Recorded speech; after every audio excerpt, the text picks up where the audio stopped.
자, 자주 뵙겠습니다. 이렇게 저희가 인수위 없이 시작하는 과정이 좀 경황이 없긴 합니다만은 연습할 수가 없는 만큼 빠른 시간 안에 안정된 체제를 갖추고 바로 국민들을 위한 업무를 시작할 수 있도록 하려고 노력하고 있습니다. 오늘은 어제에 이어서 우리 저희 청와대 비서실의 민정수석 그리고 인사수석, 홍보수석 그리고 총무비서관을 임명 발표를 하려고 합니다. 먼저 민정수석으로 임명된 서울대 조국 교수를 소개드립니다. 한국을 대표하는 법학자로서 법과 원칙, 인권과 민주주의에 대한 확고한 신념과 철학을 가진 분이라 판단했습니다. 특히 지난 정부에서 민정수석은 검찰 출신이 독점을 하면서 국정농단의 한 축으로 기능해왔고 국민들로부터 많은 지탄을 받아왔습니다. 여기에 새 정부는 비검찰 출신 법학자를 임명함으로써 권력기관을 정치에서 독립시키는 동시에 권력기관 개혁의 의지를 담은 것입니다. 그동안 폭넓은 헌법 지식을 바탕으로 사회적 약자와 소수자를 위한 지원, 현실 참여를 마다하지 않은 법률가로서 인권 변호사 출신 대통령의 정의, 공정, 인권 중심의 국정 철학을 제도와 시스템으로 뒷받침해 줄 것으로 기대하고 있습니다. 다음으로 조현옥 인사수석 비서관을 소개합니다.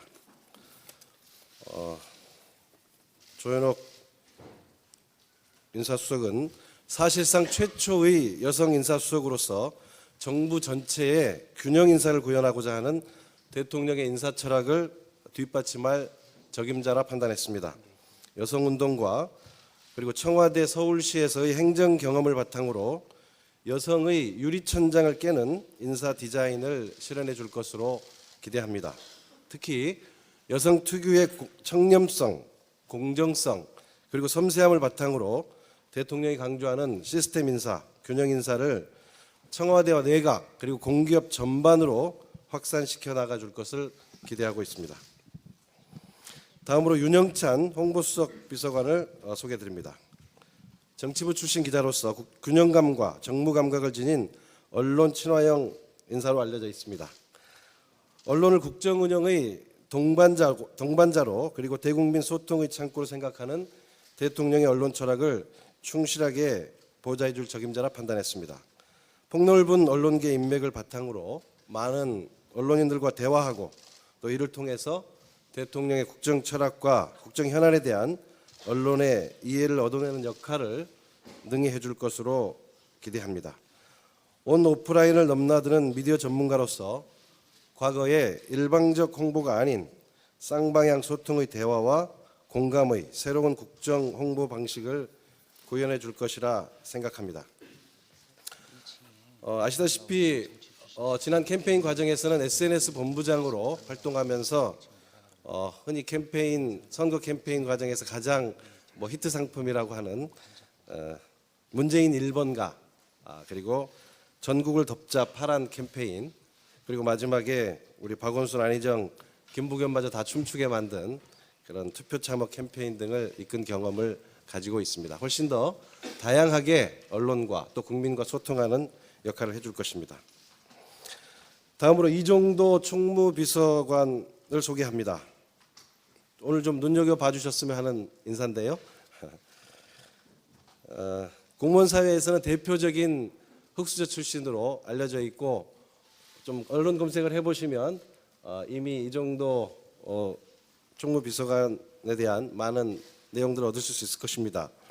합천의 초계종고를 졸업하고 지방대 기재부 7급 출신으로 시작해서 기재부의 국장으로 공무원 사회에서 신임과 존경을 받는 공무원으로 알려져 있습니다.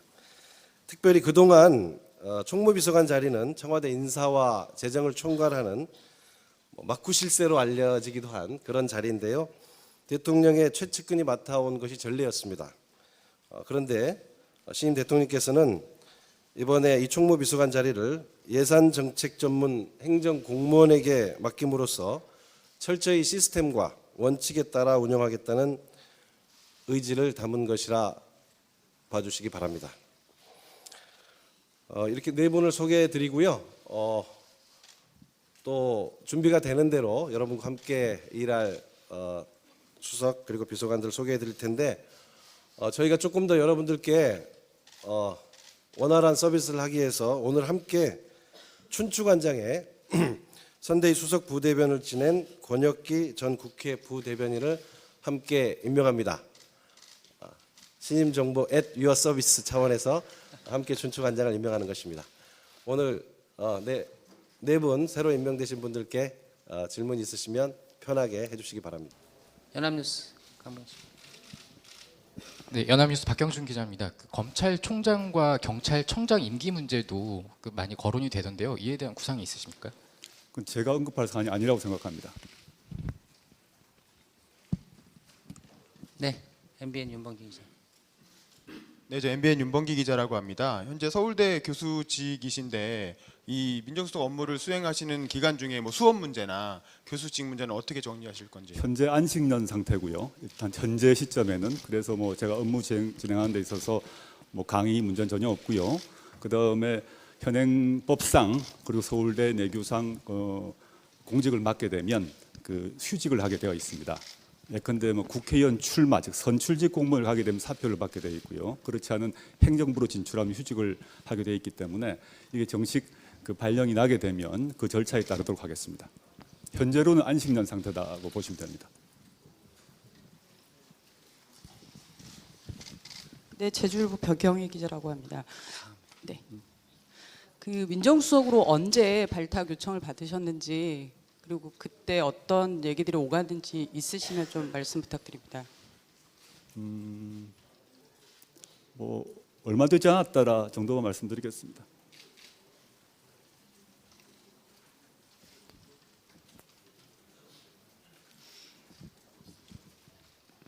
네, 저 강원일보 유병욱 기자입니다.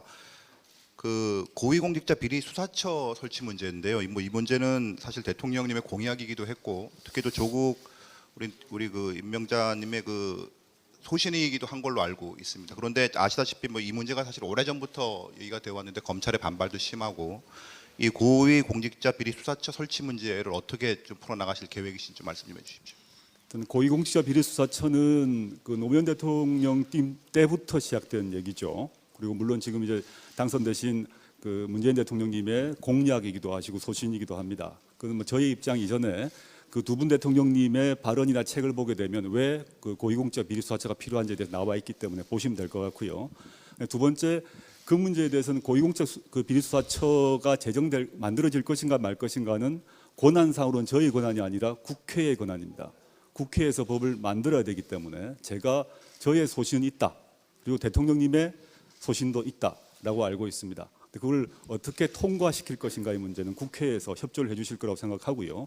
아까 질문하신 것과 관련해서 검찰에서의 반발을 말씀하셨습니다마는 지금 저는 고비처를 만드는 것이 검찰을 죽이는 것이 아니라 진정으로 검찰을 살리는 것이라고 저는 믿고 있고요. 과거 노무현 정부 때와 같이 청와대와 검찰이 충돌하는 그런 방식이 아니라 이런 그 검찰도 살고 고위공직자의 부패를 방지하는 고비처를 만드는 데 있어서 청와대와 검찰 그리고 국회가 모두 서로 합의하고 협력하기를 희망하고 있습니다. 네, 민정수석님께 질문이 없으시면 혹시 다른 수석님 질문 있으신가요? 내려가겠습니다. 네, 소통하고 젊어지는 청와대 그리고 언론과 이제 친밀해지는 청와대를 추구하고자 합니다. 그 기자회견 형식도 이제 일상적인 방식으로 좀 딱딱했다라는 평가도 어저께 나왔는데 오늘 신임 수석님들하고 일문일답도 그 편하고 그리고 좀 진솔한 그런 그림으로 자연스러운 일문일답이 인사와 함께 진행되길 바랍니다.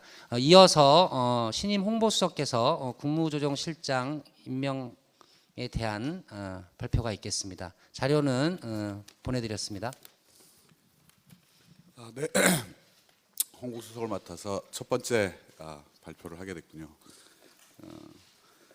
문재인 대통령께서는 11일 초대 국무조정실장에 홍남기 미래창조과학부 1차관을 임명했습니다. 홍남기 신임 국무조정실장은 기획재정부 정책조정국장과 미래창조과학부 1차관을 역임하셨습니다. 우리 홍 신임 실장님께서는 강원도 춘천 출신이시고요. 한양대를 나오셔서 연구에서 공부를 하셨습니다. 기획재정부하고 대통령 비서실 그리고 미래창조과학부 등 다양한 분야에서 공직을 경험을 하셨습니다. 특히 이제 정책 기획 분야하고 조정 업무 등에 있어서 탁월한 역량을 갖춘 분이라고 저희는 생각하고 있습니다. 그리고 또 부드러운 인품과 강한 추진력을 겸비를 하셔서 공직사에서 존경받는 그런 공직자로 평가가 되시고 있습니다. 대통령의 국정 아젠다를 구체적으로 정책 로드맵으로 구체화해서 이낙연 국무총리 내정자를 뒷받침하고 그리고 각 부처의 이해를 조정하는 등 맡은 바 임무를 충실히 해나갈 것이라고 생각을 하고 있습니다. 아울러 4차 산업혁명 신성장 동력을 주도할 국가 지원 체제를 구축하는 데도 남다른 전문성을 보여줄 것이라고 생각하고 있습니다. 네, 이상입니다. 이상으로 공식적 아니 다 받으실 거예요 질문을 편하게. 이상으로 공식적 국무조정실장님에 대한 질문인가요? 네네 받겠습니다.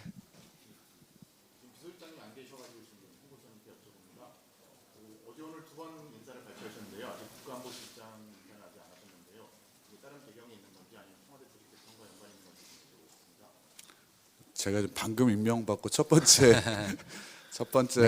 임무가 바로 국무조정실장님을 발표하는 거여서요. 그 배경에 대해서는 제가 좀 더 알아보고 또 우리 실장님께도 상의를 드리겠습니다. 네. 공식적인 인사 발표 회견은 마치고요. 우리 언론인들과 편하게 인사하시면서 추가적인 대화를 갖는 시간을 갖겠습니다. 감사합니다.